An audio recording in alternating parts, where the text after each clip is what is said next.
കൂട്ടുകാരെ, ഏവർക്കും പുതിയ വീഡിയോയിലേക്ക് സ്വാഗതം. നമ്മളിന്ന് 10ാം ക്ലാസ്സിൻ്റെ ഫിസിക്സിൻ്റെ ആദ്യത്തെ ചാപ്റ്ററായ ഇഫക്ട്സ് ഓഫ് കറണ്ടിലെ പാർട്ട് 3 വീഡിയോയാണ്. ഇതിന് മുന്നേ 2 വീഡിയോസ് അപ്ലോഡ് ചെയ്തിട്ടുണ്ട്. കാണാത്തവർ കാണണം. അതിൻ്റെ ലിങ്ക് ഡിസ്ക്രിപ്ഷൻ ബോക്സിൽ കൊടുത്തിട്ടുണ്ടാവും. ഇന്ന് നമ്മൾ നോക്കാൻ പോകുന്ന ടോപ്പിക്ക് പാരലൽ കണക്ഷൻസ് ആണ്. എന്ന് നമുക്ക് വീഡിയോയിലേക്ക് കടക്കാം. ഈ വീഡിയോയിൽ നിന്ന് നമ്മൾ നോക്കാൻ പോകുന്ന ടോപ്പിക്ക് പാരലൽ കണക്ഷനാണ്. കഴിഞ്ഞ ക്ലാസ്സിൽ നമ്മൾ സീരീസ് കണക്ഷൻ ഓഫ് റെസിസ്റ്റേഴ്സ് പഠിച്ചിരുന്നു. നമുക്കിനി പാരലൽ കണക്ഷൻ എന്താണെന്ന് നോക്കാം. ആ സർക്യൂട്ട് ഡയഗ്രാം നോക്കൂ. അതിൽ റെസിസ്റ്റേഴ്സ് എങ്ങനെയാണ് കണക്ട് ചെയ്തിരിക്കുന്നത്? സീരീസ് കണക്ഷനിലെ പോലെയാണോ? അല്ലല്ലോ. റെസിസ്റ്റേഴ്സ് എല്ലാം പാരലലായിട്ടാണ് കണക്ട് ചെയ്തിരിക്കുന്നത്. The current completes the circuit by getting divided into each branch since the resistors are connected in parallel. ഇവിടെ കറണ്ട് എങ്ങനെയാണ് പാസ് ചെയ്യുന്നത്? ഓരോരോ ബ്രാഞ്ചുകളിലൂടെ വന്ന് ഡിവൈഡ് ചെയ്തിട്ടാണ് കറണ്ട് പാസ് ചെയ്യുന്നത്. അതിന് കാരണം എന്താണ്? റെസിസ്റ്റേഴ്സ് പാരലലായിട്ട് കണക്ട് ചെയ്തിരിക്കുന്നത് കൊണ്ടാണ്. The total current in the circuit is the sum of current through all branch circuits. അപ്പോൾ ഇതിലെ ടോട്ടൽ കറണ്ട് എന്ന് പറയുന്നത് ഓരോ ബ്രാഞ്ചിലൂടെയും പാസ് ചെയ്യുന്ന കറണ്ടുകളുടെ സമ്മാണ്. അതായത് ഇപ്പോൾ R1 റെസിസ്റ്റേഴ്സിൻ്റെ ആ ഒരു ബ്രാഞ്ചില്ലേ, അതിൽ കൂടെ കറണ്ട് പാസ് ചെയ്യും. R2 എന്ന റെസിസ്റ്ററിൻ്റെ ആ ബ്രാഞ്ചിലൂടെയും കറണ്ട് പാസ് ചെയ്യും. R3 എന്ന് പറഞ്ഞ റെസിസ്റ്റേഴ്സിൻ്റെ അതിലെ വരുന്ന ബ്രാഞ്ചിലൂടെയും കറണ്ട് പാസ് ചെയ്യും. അപ്പോൾ മൊത്തം കറണ്ട് എന്ന് പറഞ്ഞാൽ ഈ ആദ്യത്തെ ബ്രാഞ്ച് R1 റെസിസ്റ്റർ ഇരിക്കുന്ന ആ ബ്രാഞ്ചിലൂടെയുള്ള കറണ്ടിൻ്റെ സമ്മും R2 എന്ന് പറഞ്ഞ റെസിസ്റ്ററിൻ്റെ ആ ബ്രാഞ്ചിലൂടെയുള്ള കറണ്ടും R3 എന്ന് പറഞ്ഞ റെസിസ്റ്ററിൻ്റെ ആ ബ്രാഞ്ചിലൂടെയുള്ള കറണ്ടിൻ്റെയും കൂടെ സമ്മാണ്. അപ്പോൾ നമുക്കതെങ്ങനെ എഴുതാം? I = I1 + I2. അപ്പോൾ നമുക്കറിയാം ഓംസ് ലോ പ്രകാരം I എന്ന് പറയുന്നത് V/R ആണ്. ഓംസ് ലോ എല്ലാവർക്കും അറിയാമല്ലോ. I = V/R. അപ്പോൾ നമ്മളത് അവിടെ സബ്സ്റ്റിറ്റ്യൂട്ട് ചെയ്തു. Iക്ക് പകരം നമ്മൾ V/R സബ്സ്റ്റിറ്റ്യൂട്ട് ചെയ്തു. I1ന് പകരം എന്ത് സബ്സ്റ്റിറ്റ്യൂട്ട് ചെയ്യും? V/R1. I2ന് പകരമോ V/R2. അപ്പോൾ നമുക്ക് എങ്ങനെ കിട്ടും? V/R = V/R1 + V/R2. ഇനി എല്ലായിടത്തും V കോമൺ അല്ലേ? നമ്മൾ Vനെ മാത്രം പുറത്തേക്ക് എടുത്തു. ആദ്യത്തെ ആ ലെഫ്റ്റ് ഹാൻഡ് സൈഡിലെ V പുറത്തേക്ക് എടുക്കുമ്പോൾ നമുക്ക് V അതിൻ്റെ ബ്രാക്കറ്റിൽ 1/R എന്ന് കിട്ടി. ആ V പുറത്തേക്ക് വന്നപ്പോൾ. രണ്ടാമത്തെ കേസിലോ V പുറത്തേക്ക് എടുത്തു, 1/R1 + V ബ്രാക്കറ്റിനുള്ളിൽ 1/R2. ഇപ്പോൾ ലെഫ്റ്റ് ഹാൻഡ് സൈഡിലും റൈറ്റ് ഹാൻഡ് സൈഡിലും V കോമൺ ആണ്. അപ്പോൾ V എല്ലാം ക്യാൻസൽ ആയിപ്പോയി. അപ്പോൾ നമുക്ക് റിസൾട്ടായിട്ട് കിട്ടുന്ന എന്താണ്? 1/R = 1/R1 + 1/R2. അപ്പോൾ നമ്മളതിനെ ആറിൻ്റെ ടേംസിൽ എഴുതുമ്പോൾ R = R1R2 / R1 + R2. ഇതായിരിക്കും റെസിസ്റ്റൻസ്, ഇഫക്റ്റീവ് റെസിസ്റ്റൻസ് Rൻ്റെ equation. R = R1R2 / R1 + R2. If the resistors of same value are connected in parallel, then R = R/N, where N is the number of resistors and R is the resistance of one resistor. അപ്പോൾ ഈ പാരലലായിട്ട് connect ചെയ്യുന്ന resistors എല്ലാം same value ഉള്ളതാണെങ്കിൽ effective resistance എന്ന് പറയുന്നത് ചെറിയ small letter R/N ആണ്. ഇവിടെ N എന്ന് പറഞ്ഞാൽ നമ്പർ ഓഫ് റെസിസ്റ്റേഴ്സ്, എത്ര റെസിസ്റ്റേഴ്സ് ഉണ്ട് അതിൻ്റെ നമ്പർ ആയിരിക്കും എന്നും കൊണ്ട് ഉദ്ദേശിക്കുന്നത്.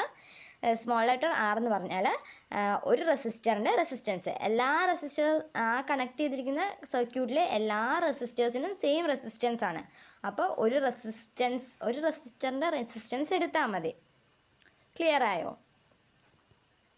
ഇനി നമുക്ക് റെസിസ്റ്റേഴ്സ് ഇൻ സീരീസും റെസിസ്റ്റേഴ്സ് ഇൻ പാരലലും തമ്മിലുള്ള ഡിഫറൻസ് എന്താണെന്ന് നോക്കാം. ഒരു കമ്പാരിസൺ ടേബിളാണ് അടുത്തതായിട്ടുള്ളത്. Resistors in series, the effective resistance increases. Resistors in parallel ആണെങ്കിലോ ഇഫക്റ്റീവ് റെസിസ്റ്റൻസ് ഡിക്രീസസ്. അതാണ് ഡിഫറൻസ്. റെസിസ്റ്റേഴ്സ് ഇൻ സീരീസിൻ്റെ കേസിലാണ് current through each resistors is same. സീരീസിൽ കണക്ട് ചെയ്യുമ്പോൾ എല്ലാ റെസിസ്റ്ററിലൂടെയും പാസ് ചെയ്യുന്ന കറണ്ട് സെയിം ആയിരിക്കും. റെസിസ്റ്റർ ഇൻ പാരലൽ ആകുമ്പോഴോ current through each resistor is different. It gets divided as per the value of resistors. അപ്പോൾ റെസിസ്റ്റേഴ്സ് പാരലലായിട്ട് കണക്ട് ചെയ്ത കേസാണെങ്കിൽ കറണ്ട് ഓരോ റെസിസ്റ്ററിലും ഡിഫറെൻ്റ് ആയിരിക്കും. അത് റെസിസ്റ്ററിൻ്റെ വാല്യൂ അനുസരിച്ചായിരിക്കും അത് ഡിവൈഡ് ചെയ്തിരിക്കുന്നത്. അവിടെ കറണ്ട് എന്ന് പറയുന്നത് I = I1 + I2 ആണ്. The potential difference across each resistor is different. It gets divided as per the value of resistors. അപ്പോൾ റെസിസ്റ്റേഴ്സ് സീരീസിൽ കണക്ട് ചെയ്യുകയാണെങ്കിൽ പൊട്ടൻഷ്യൽ ഡിഫറൻസ് ഓരോ റെസിസ്റ്ററിലും ഡിഫറെൻ്റ് ആയിരിക്കും. അത് റെസിസ്റ്ററിൻ്റെ വാല്യൂ അനുസരിച്ച് ഡിവൈഡ് ആവും. V equal to V1 plus V2. ഇനി റെസിസ്റ്റേഴ്സ് ഇൻ പാരലലിൻ്റെ കേസിലാണെങ്കിലോ the potential difference across each resistance is same. ഈ കേസിൽ പൊട്ടൻഷ്യൽ ഡിഫറൻസ് എല്ലാ റെസിസ്റ്റൻസിലും സെയിം ആയിരിക്കും. റെസിസ്റ്റേഴ്സ് കണക്റ്റഡ് ഇൻ പാരലലിൻ്റെ കേസിലാണ്. Each resistors cannot be controlled by using separate switches. അപ്പോൾ റെസിസ്റ്റേഴ്സ് ഇൻ സീരീസിൻ്റെ കേസിൽ പറയുകയാണെങ്കിൽ ഓരോ റെസിസ്റ്റേഴ്സും നമുക്ക് സെപ്പറേറ്റ് സ്വിച്ച് ഉപയോഗിച്ച് കൺട്രോൾ ചെയ്യാൻ പറ്റില്ല. ഒരു സ്വിച്ച് ഓണാക്കിയാൽ എല്ലാ റെസിസ്റ്റേഴ്സും വർക്കാവും. ഒരു റെസിസ്റ്ററായിട്ട് നമുക്ക് ഓഫ് ചെയ്യാൻ പറ്റില്ല. റെസിസ്റ്റേഴ്സ് ഇൻ പാരലലിൻ്റെ കേസിലാണെങ്കിലോ each resistors can be control by using separate switches. Separate സ്വിച്ചുകൾ ഉപയോഗിച്ച് നമുക്ക് ഓരോ റെസിസ്റ്റേഴ്സ് പാരലലായിട്ടാണ് കണക്ട് ചെയ്തിരിക്കുമെങ്കിൽ ചെയ്യാൻ പറ്റും. അങ്ങനെ കൺട്രോൾ ചെയ്യാൻ നമുക്ക് പറ്റും എന്നാണ് പറഞ്ഞത്. ഇതാണ് സീരീസ് കണക്ഷൻ്റെയും പാരലൽ കണക്ഷൻ്റെയും കമ്പാരിസൺ ടേബിൾ. ഇത് ഇമ്പോർട്ടൻ്റ് ആണ്. ഇത് എക്സാമിനെല്ലാം ചോദിക്കുന്നതാണ്. എല്ലാവരും ഇത് നോട്ട് ചെയ്ത് പഠിക്കണം കേട്ടോ. ഇനി കുറച്ച് ക്വസ്റ്റ്യൻസ് ആണ്. സീരീസ് കണക്ഷനും പാരലൽ കണക്ഷനും തമ്മിൽ സീരീസ് കണക്ഷനും പാരലൽ കണക്ഷനുമായിട്ട് ബന്ധപ്പെട്ട കുറച്ച് ക്വസ്റ്റ്യൻസ് ആണ്. ഒന്നാമത്തെ question, what is the current if 4 ohm and 2 ohm resistors are connected in series and 6 volt potential difference is applied? അതായത് നമ്മളോട് എന്താണ് ചോദിച്ചിരിക്കുന്നത്? കറണ്ട് കണ്ടുപിടിക്കാനാണ് പറഞ്ഞിരിക്കുന്നത്. നമുക്ക് എന്താണ് തന്നിരിക്കുന്നത്? ഇതൊരു സീരീസ് കണക്ഷൻ ആണെന്ന് പറഞ്ഞിട്ടുണ്ട്. 6 volt potential difference V equal to 6 volt ആണെന്ന് തന്നിട്ടുണ്ട്. പിന്നെ രണ്ട് റെസിസ്റ്റേഴ്സിൻ്റെ വാല്യൂം തന്നിട്ടുണ്ട്, 4 ohmഉം 2 ohmഉം. അപ്പം നമുക്ക് total resistance R, effective resistance R കണ്ടുപിടിക്കാൻ പറ്റും. R1 plus R2. കാരണം എന്താ, ഇത് കണക്റ്റഡ് ഇൻ സീരീസ് ആണ്. സീരീസ് കണക്ഷൻ ആകുമ്പോൾ effective resistance R equal to R1 plus R2. അപ്പോൾ R നമുക്ക് കിട്ടും. 4 + 2 6 ohm ആണ് ഇഫക്റ്റീവ് റെസിസ്റ്റൻസ് R. ഇപ്പം R ആയി, V ആയി. ഇനി നമ്മളോട് കണ്ടുപിടിക്കാൻ പറഞ്ഞിരിക്കുന്ന I ആണ്. അപ്പം നമുക്ക് R ഈക്വൽ ടു V/I എന്ന ഇക്വേഷനിൽ സബ്സ്റ്റിറ്റ്യൂട്ട് ചെയ്താൽ മതി. അപ്പോൾ I എന്ന് പറഞ്ഞത് ഈ I ഇങ്ങോട്ട് മുകളിലേക്ക് വരുമ്പോൾ R താഴേക്ക് വരും. അപ്പോൾ V/R ആവും. അപ്പോൾ 6/6 ഈക്വൽ ടു 1 ആംപിയർ ആണ് കറണ്ടിൻ്റെ ആൻസർ കിട്ടുന്നത്. Current equal to 1 ampere. അപ്പം ഇതെല്ലാവർക്കും മനസ്സിലായില്ലേ? നമുക്ക് തന്നിരിക്കുന്നത് 6 വോൾട്ട് പൊട്ടൻഷ്യൽ ഡിഫറൻസും റെസിസ്റ്റേഴ്സിൻ്റെ വാല്യൂസ് ആയിട്ട് 4 ohmഉം 2 ohmഉം ആണ്. പിന്നെ പറഞ്ഞിട്ടുണ്ട് കണക്റ്റഡ് ഇൻ സീരീസ്ന്ന്. അപ്പം നമുക്ക് ഇഫക്റ്റീവ് റെസിസ്റ്റൻസ് കണ്ടുപിടിക്കാൻ പറ്റി. 6 ohm നമുക്ക് ഇഫക്റ്റീവ് റെസിസ്റ്റൻസ് കിട്ടി. പിന്നെ നമ്മളോട് കറണ്ടാണ് കണ്ടുപിടിക്കാൻ പറഞ്ഞിരുന്നത്. അപ്പം നമ്മൾ R ഈക്വൽ ടു V/I എന്ന ഇക്വേഷനിൽ സബ്സ്റ്റിറ്റ്യൂട്ട് ചെയ്തിട്ട് അതിൻ്റെ അകത്ത് നിന്ന് I കണ്ടുപിടിച്ചു. ക്ലിയർ ആയില്ലേ? നമുക്ക് അടുത്ത ക്വസ്റ്റ്യൻ നോക്കാം. What is the current if 12 ohm and 4 ohm resistors are connected in parallel and 12 volt potential difference is applied? ഇത് നേരത്തെ ക്വസ്റ്റ്യൻ പോലെ തന്നെയാണ്. പക്ഷേ ക്വസ്റ്റ്യൻ വായിക്കുമ്പോൾ ആദ്യം ശ്രദ്ധിക്കണം കണക്ഷൻ പാരലൽ ആണോ സീരീസ് ആണോ എന്ന്. ഇതിൻ്റെ അകത്ത് രണ്ട് റെസിസ്റ്റേഴ്സിൻ്റെ വാല്യൂ തന്നിട്ടുണ്ട്, പൊട്ടൻഷ്യൽ ഡിഫറൻസും തന്നിട്ടുണ്ട്. പക്ഷേ കണക്റ്റഡ് ഇൻ പാരലൽ ആണ്. അതാണ് മറ്റേ ക്വസ്റ്റ്യനിൽ നിന്ന് ഈ ക്വസ്റ്റ്യൻ ഡിഫറെൻ്റ് ആവുന്നത്. ഇതിൽ നമുക്ക് R1 എന്ന് പറഞ്ഞത് നമ്മൾ 12 ohm എടുത്തു, R2 എന്ന് പറഞ്ഞത് 4 ohm എടുത്തു. അതായത് രണ്ട് റെസിസ്റ്റൻസ്. പിന്നെ നമുക്ക് പൊട്ടൻഷ്യൽ ഡിഫറൻസ് ആണ് തന്നിട്ടുള്ളത്. Potential difference equal to 12 volt എന്നും തന്നിട്ടുണ്ട്. ഇനി നമ്മൾ ആദ്യം ഇഫക്റ്റീവ് റെസിസ്റ്റൻസ് കണ്ടുപിടിക്കണം. ഇഫക്റ്റീവ് റെസിസ്റ്റൻസ് കണ്ടുപിടിക്കാൻ വേണ്ടിയിട്ടുള്ള പാരലൽ കണക്ഷൻ്റെ കേസിലുള്ള ഇക്വേഷൻ എന്ന് പറഞ്ഞാൽ 1/R equal to 1/R1 plus 1/R2.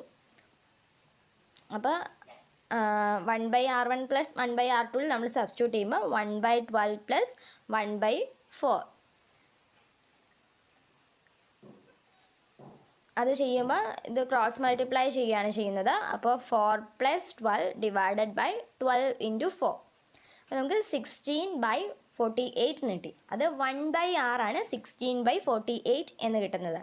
അപ്പം നമുക്ക് വേണ്ടത് R ആണ്. അപ്പം നേരെ തിരിച്ചിട്ടു 48/16. അത് നമുക്ക് കട്ട് ചെയ്യാൻ പറ്റും. കട്ട് ചെയ്യുമ്പോൾ നമുക്ക് 3 ohm എന്ന് കിട്ടും. അപ്പം നമുക്ക് effective resistance R equal to 3 ohm എന്ന് കിട്ടിയിട്ടുണ്ട്. ഇനി നമ്മൾ കണ്ടുപിടിക്കേണ്ടത് കറണ്ടാണ്. Current I equal to V/R. ഇക്വേഷനിൽ നമ്മൾ സബ്സ്റ്റിറ്റ്യൂട്ട് ചെയ്തു. V എന്ന് പറയുന്നത് 12 volt തന്നിട്ടുണ്ട്, ക്വസ്റ്റ്യൻ തന്നിട്ടുണ്ട്. 12/R എന്ന് പറഞ്ഞ ഇഫക്റ്റീവ് റെസിസ്റ്റൻസ് നമ്മളിപ്പോൾ കണ്ടുപിടിച്ചു 3 ohm. 12/3 equal to 4 ampere. അപ്പോൾ കറണ്ട് കിട്ടി. ഈ ക്വസ്റ്റ്യൻ ക്ലിയർ ആയോ? നമുക്ക് തന്നിരിക്കുന്നത് രണ്ട് റെസിസ്റ്റേഴ്സിൻ്റെ വാല്യൂ ഒരു പൊട്ടൻഷ്യൽ ഡിഫറൻസ് ആണ്, കണക്റ്റഡ് ഇൻ പാരലൽ എന്ന് പറഞ്ഞിട്ടുണ്ട്. അതുകൊണ്ട് തന്നെ നമ്മൾ ആദ്യം ഇഫക്റ്റീവ് റെസിസ്റ്റൻസ് കണ്ടുപിടിക്കാനുള്ള equation 1/R equal to 1/R1 plus 1/R2. ഇപ്പോൾ ഇഫക്റ്റീവ് റെസിസ്റ്റൻസ് നമുക്ക് 3 ഓം എന്ന് കിട്ടിയിട്ടുണ്ട്. പിന്നെ നമ്മൾ കണ്ടുപിടിക്കാൻ ക്വസ്റ്റ്യനിൽ പറഞ്ഞിരിക്കുന്നത് current I equal to V/R equal to 12/3. അപ്പോൾ നമുക്ക് 4 ഓം എന്ന ആൻസർ കിട്ടി, 4 ആംബിയർ എന്ന ആൻസർ കിട്ടി. ക്ലിയർ ആയില്ലേ? ഇനി ഒരു ക്വസ്റ്റ്യനും കൂടെ നോക്കാം. 10 resistors of 2 ohm each are connected in parallel. Calculate the effective resistance. അപ്പോൾ 10 റെസിസ്റ്റേഴ്സ് 2 ഓം ഉള്ള 10 റെസിസ്റ്റേഴ്സ് പാരലലായിട്ട് കണക്ട് ചെയ്തിരിക്കുകയാണ്. അതിൻ്റെ ഇഫക്റ്റീവ് റെസിസ്റ്റൻസ് കണ്ടുപിടിക്കാനാണ് പറഞ്ഞിരിക്കുന്നത്. അപ്പോൾ ഇന്ന് നമ്മൾ പഠിച്ചതാണ് ഇഫക്റ്റീവ് റെസിസ്റ്റൻസ്. പാരലലായിട്ട് കണക്ട് ചെയ്തിരിക്കുന്ന ഒരേ വാല്യൂ ഉള്ള റെസിസ്റ്റേഴ്സിൻ്റെ ഇഫക്റ്റീവ് റെസിസ്റ്റൻസ് കണ്ടുപിടിക്കാൻ വേണ്ടിയിട്ട് small letter r divided by small letter n. ഈ സ്മോൾ ലെറ്റർ ആർ എന്ന് പറഞ്ഞാൽ ഒരു റെസിസ്റ്ററിൻ്റെ റെസിസ്റ്റൻസ് ആണ്. സ്മോൾ ലെറ്റർ എൻ എന്ന് പറഞ്ഞാൽ നമ്പർ ഓഫ് റെസിസ്റ്റേഴ്സ് ആണ്. അപ്പം നമ്മളുടെ ഇവിടുത്തെ സ്മോൾ ലെറ്റർ ആർ എന്തായിരിക്കും? റെസിസ്റ്റൻസ് ഓഫ് 1 റെസിസ്റ്റർ അല്ലേ, 2 ഓം ആണ് small letter r. Small letter എന്നോ എത്ര റെസിസ്റ്റേഴ്സ് ഉണ്ട്? 10 റെസിസ്റ്റേഴ്സ് ഉണ്ടെന്നാണ് പറഞ്ഞിരിക്കുന്നത്. നമ്പർ ഓഫ് റെസിസ്റ്റേഴ്സ് 10 എന്നാണ് തന്നിട്ടുണ്ട്, ക്വസ്റ്റ്യനിൽ തന്നിട്ടുണ്ട്. നമ്പർ ഓഫ് റെസിസ്റ്റൻസ് എത്രയാണ്? 10. അതും ക്വസ്റ്റ്യനിൽ തന്നിട്ടുണ്ട്. റെസിസ്റ്റൻസ് ഓഫ് 1 റെസിസ്റ്റർ 2 ഓം ആണ്. ഇവിടെ എഴുതിയപ്പോൾ മിസ്റ്റേക്ക് വന്നിട്ടുണ്ട്, 20 ഓം എന്ന് എഴുതിയിരിക്കുന്നത്, അത് 2 ഓം ആണ് കേട്ടോ. പിന്നെ നമ്മളുടെ ഇക്വേഷൻ ഇഫക്റ്റീവ് റെസിസ്റ്റൻസ് കണ്ടുപിടിക്കാനുള്ള equation capital R equal to small letter r divided by small letter n. ഇനി ഈ വാല്യൂസ് ഇവിടെ സബ്സ്റ്റിറ്റ്യൂട്ട് ചെയ്യുക. സ്മോൾ ലെറ്റർ ആർ എന്ന് പറഞ്ഞാൽ എത്രയായിരുന്നു? 2 ഡിവൈഡഡ് ബൈ സ്മോൾ ലെറ്റർ എന്നോ 10 ആണ്. അപ്പോൾ 2 ഡിവൈഡഡ് ബൈ 10, അപ്പോൾ 0.20 ഓം എന്ന് കിട്ടി. അതാണ് ആൻസർ. ക്വസ്റ്റ്യൻ ക്ലിയർ ആയില്ലേ? പിന്നെ ഒരു പോയിൻറ്റും കൂടി ഉണ്ട്. When the voltage is constant current will decrease with an increase in resistance. അപ്പോൾ വോൾട്ടേജ് കോൺസ്റ്റൻ്റ് ആണെങ്കിൽ റെസിസ്റ്റൻസ് കൂട്ടുമ്പോൾ കറണ്ട് കുറയുകയാണ് ചെയ്യുന്നത്. വോൾട്ടേജ് കോൺസ്റ്റൻ്റ് ആയിരിക്കുന്ന കേസിൽ റെസിസ്റ്റൻസ് കൂട്ടുമ്പോൾ കറണ്ട് കുറയുകയാണ് ചെയ്യുന്നത്. ഇത് നോട്ട് ചെയ്ത് വെച്ചോളാം ഈ പോയിന്റ്. ഇത്രയേ ഉള്ളൂ ഇന്നത്തെ ക്ലാസ്. ബാക്കി ഭാഗം നമുക്ക് അടുത്ത ക്ലാസ്സിൽ കാണാം. എന്തെങ്കിലും ക്ലിയർ ആവാത്തതുണ്ടെങ്കിൽ കമൻറ്റ് ബോക്സിൽ ചോദിക്കാൻ മറക്കണ്ട.